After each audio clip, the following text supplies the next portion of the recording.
વાત કરીએ વિગતવાર સમાચારોની તો ભારતના કેન્દ્રીય ગૃહમંત્રી અમિત શાહ દ્વારા બંધારણના ઘડવૈયા એટલે કે બાબા સાહેબ આંબેડકરના વિરુદ્ધ કરેલી જે ટિપ્પણી છે તે બાબતે દલિત સમાજમાં રોષ જોવા મળી રહ્યો છે।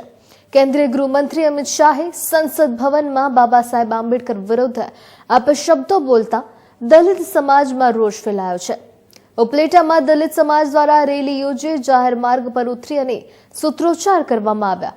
મામલતદાર અને આવેદનપત્ર આપવામાં આવ્યું હતું। ખાસ વાત કરીએ તો ઉપલેટામાં દલિત સમાજ દ્વારા યોજાયેલ રેલીમાં ઉપલેટા શહેર અને ઉપલેટાના 24 જેટલા ગામમાંથી દલિત સમાજના લોકો પણ ઉમટી પડ્યા હતા।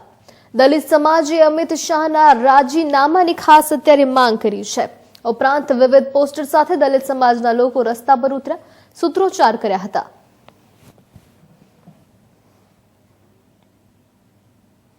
હું સ્વયં સૈનિક દળમાંથી પરેશભાઈ ચાવડા, સૈનિક દળ સૈનિક।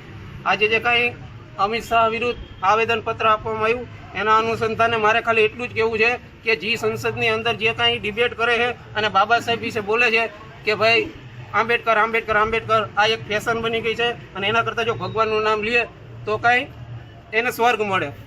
તો આવું તો જે ભાઈ ગયો એને ખબર જ નથી કે સ્વર્ગ હું છે ને નર્ક હું છે ને જે એ કંઈ કહી નથી શકતો।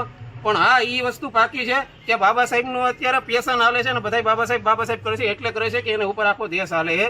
અને એને તો પેલા ઇન્ડિયન કોન્સ્ટિટ્યુશન વાટી એવું છે એને જે 3 વસ્તુ કીધી એના માટે નથી એને રાજીનામું આપ્યું। એને ભારત વર્ષની સ્ત્રીઓ છે એની ઉપર અત્યાચાર થતા હતા, એનું જે હિન્દુ કોડ બિલ હતું એ પસાર કર્યું અને એ પાસ નહોતું થવા દેવું, એના હિસાબે એને કાનૂન મંત્રી પદેથી રાજીનામું આપ્યું હતું। એટલે મારા ખાસ આવેદન દ્વારા અને આના દ્વારા ભારત સરકારને કે સંસદમાં બિહાડો તો એને પહેલાં તો એટલું કહો કે ભારતનું જે સંવિધાન છે એ નિરાતે વાંચી લે અને પછી ડિબેટમાં ઉતરે અને પછી આવા ભાષણો આપે। ખોટા ભાષણો આપી અને સમાજને ગુમરાહ કરે છે અને જે કંઈ જાતિવાદી કીડાને આ ફેલાવે છે જેમ કે આ સ્વર્ગને નર્કને આ બતાવું છું તો હકીકતમાં આવું કાંઈ છે નહીં। કોઈ એક વ્યક્તિ એમ કહી દે કે અમિત શાહે ભાષણ આપ્યું અને ભગવાનનું નામ લેવાથી ખરેખર સ્વર્ગ જ મળે એવો એક વ્યક્તિ બતાવી દે। એટલે આવી જે કાંઈ છે ને ખોટી સમાજમાં ગુમરાહ કરવાની વાતો કરે છે એ ના કરે અને જે કંઈ બાબા સાહેબ છે એનું જે કંઈ અપમાન થયું છે એના માફી માંગે અને જે એનું કંઈ કાનૂન મંત્રી પદે જે કંઈ એનું છે એમાંથી રાજીનામું આપે અને ભાજપ સરકાર છે જી અને જે ભાજપમાં એનું જે કંઈ પદ હોય એમાંથી પણ એ રાજીનામું આપે। આ અમારી માંગણી છે। આજે તમે શું કાર્યક્રમ યોજ્યો? આજે અમે રેલી સ્વરૂપે અહીંયા મામલતદાર સાહેબને આવેદન આપવા આવ્યા હતા કે ભાઈ જે અમિત શાહ। મારું નામ શૈલેષ મકવાણા, ગામ સમઢિયા। જય ભારત જય સંવિધાન। આજના દિવસે અમે એક આવેદન દેવા મામલતદાર સાહેબને આવ્યા હતા કે જે અમિત શાહ રહ્યા એને બાબા સાહેબનું અપમાન કર્યું હતું અને સાથે સાથે જ ભારતની અંદર અંધશ્રદ્ધા અને કુરિવાજ ફેલાવવાનું ચાલુ કર્યું। હમણાં થોડાક ટાઈમ પહેલાં એક કાયદો બનાવવામાં આવ્યો કે અંધશ્રદ્ધા અને કુરિવાજ ફેલાવતો એની ઉપર કાર્યવાહી કરવામાં આવે। તો જે કાંઈ ગૃહપ્રધાન રહ્યા એ સ્વર્ગ નરકના લાભ લોભ બતાવે અને દેશને ગુમરાહ કરે। બીજું એ કે એમણે એવું કીધું કે આંબેડકર આંબેડકર નામની ફેશન ચાલે છે તો ખરેખર એને આ નામથી તકલીફ થાય છે અને અમને એમ કહે છે કે તમે ભગવાનનું નામ લો તમને સ્વર્ગ મળશે। આ દેશનો મૂળ નિવાસી પેટ સમાજ રહ્યો એ હજારો વર્ષોથી આ નામ લે છે છતાં એને સ્વર્ગ તો ઠીક છે પણ રહેવાનો અધિકાર પણ નથી મળતો।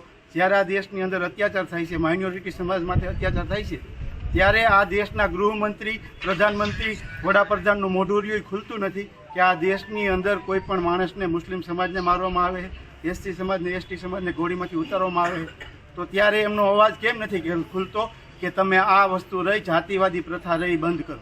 જાતિ અને વર્ણ ઉપર ખરેખર પ્રહાર કરવાનો હોય દેશના ગૃહમંત્રીને અને એ ઉલટાના આ દેશના ઘડવૈયા ઉપર પ્રહાર કરે। તમારી માંગણી શું છે? અમારી માંગણી એ છે કે આવનારા દિવસોમાં આ માણસ રહ્યો એની પાસેથી પદ છીનવી લેવામાં આવે અને એને જે પક્ષ રહ્યો એને જો ખરેખર સ્વર્ગ જોતું હોય તો એને ભગવાન મંદિરની અંદર જઈ અને ભક્તિ કરવી જોઈએ। એને સંસદમાં 1% કામ નથી। સંસદમાં આ દેશની સમસ્યાઓનું હલ કરવા